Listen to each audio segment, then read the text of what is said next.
ya mpano ntega amatwi mu magambo ya mpano yakoresheje harimo n'amagambo y'ivanga nari mbivuze harimo amagambo mabi wabivuze Godfather ntabyo mvuze ngo yamurumiye amazuru ari kugerekaho amagambo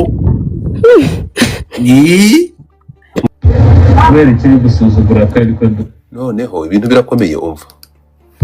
Diane ndashaka ibyangombwa byanjye n'amafaranga yanjye ntukaze uzaniye umukino w'ibibaho wa murezi ibintu nakundagize nakoronderereye ariko mbamubwira hari ibintu bitajya bikinishwa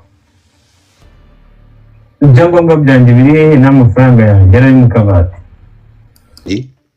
urusha urumogi singuru yarufashe mu ntoki